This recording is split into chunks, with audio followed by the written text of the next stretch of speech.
This video's about why you should speak about controversial things. If you live in a bubble with all your friends checked off on boxes, you get their messages, they get your messages, you all subscribe to the same Twitter people, you all watch the same TV shows, it's very hard for you guys to have different opinions factually about different things because you're all getting your data from the same places. So if you speak about controversial things, particularly with people that have a wildly different point of view than you have, then you'll be able to learn something that you didn't know. And if you're right and you're compelling, you might have a positive influence on the people that you're speaking to. If, however, you're wrong, then you let the world know that you have a belief that is inaccurate and should be corrected. This is part of the reason why I'm against people being shut down from communicating in forums and on Twitter.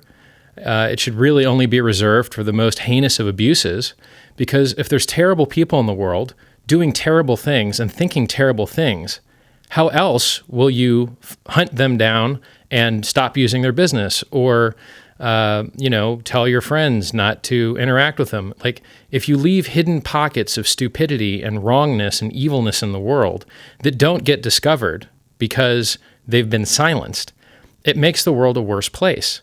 It's a much better world that we live in with not just the First Amendment's free speech, which stops the government from interfering with the freedom of press and the freedom of expression, but it's also for private free speech. Because the First Amendment, though it may protect you from the government, it doesn't protect you from private entities, right? Anyone that owns a forum or a newspaper or a television show is not obligated to give you time or treat you fairly or even say nice things to you. They are required to not tell lies about you, slander you, or libel you. Slander if it's written, libel if it's spoken. But short of that, the protections that you get from the government, you don't get from private people. So the magic is, you should speak controversially. In order to make progress in this world, we need more people speaking truth to stupidity and speaking smarts to stupidity. And if magically, as many will find out, they indeed are the stupid ones, it's better that we know who you are and try and work our way around you than find out after the fact and, endure harm doing business with or interacting with someone that is just horribly bad in ways that are important, right? If someone's favorite ice cream flavor is vanilla, another person's favorite ice cream flavor is chocolate, I don't think it's going to make the world's biggest difference in regards to whether you commit, to commerce with them or, interacting with them in a friendly and social way. But if someone, is a Naziist or whatever other evil flavor of the month is popular, probably you don't want to team up with that guy or partner with that guy, right? Could be the end of your career. So, step one, speak controversially. If you're not saying things that are somewhat outrageous, one, you don't stand out as much, right? Did I go into the store and think, hey, I want to look like some type of vampire guy? No, I thought, yeah, that looks awesome, right?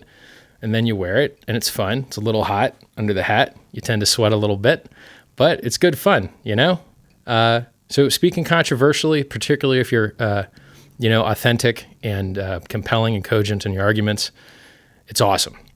Step two, don't try and shut people down immediately. Let them show exactly how stupid they are. And then once they've, shown how stupid they are, take advantage of those block buttons. You don't need to block their communication with the whole world. You really just need to block it with you, right? And then three, spread those ideas, right? If you go to a party and they say, don't talk about religion and politics and, whatever other subjects are the most touchy, maybe you're going to the wrong parties. Right? Maybe that's the fun stuff to talk about. Maybe people don't want to just talk about the weather and see some kids' photos, right? If you want to see this world become a better place, it's hard work. And there's a million ideas out there that need changed and need fixed, and they need smart people talking about them. And the sad thing is that the stupider people are, the less they realize they're stupid. It's the Dunning-Kruger effect. And so the stupidest people will speak and yell and without any fear or any doubt, have 100% certainty try and change the world to their stupid way. But the most thoughtful and intelligent people are the most fearful and have the most doubt, which is why if you ever go to any meeting of truly people at the edge of their field, barely anyone speaks with 100-degree certainty about anything because it's the limit of everyone's knowledge and everyone has humility, right? So give it a shot. The stupid people are already talking as loud as they can.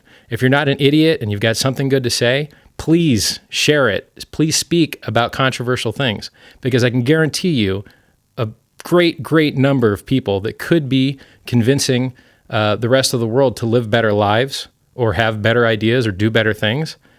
They're not doing it, and it's out of fear. Just like, I used to live for a good part of my life. I didn't have a YouTube channel. I wasn't buying ads so that I could try and make a world a better place. Well, it's not that hard. You just got to, have the courage and do it.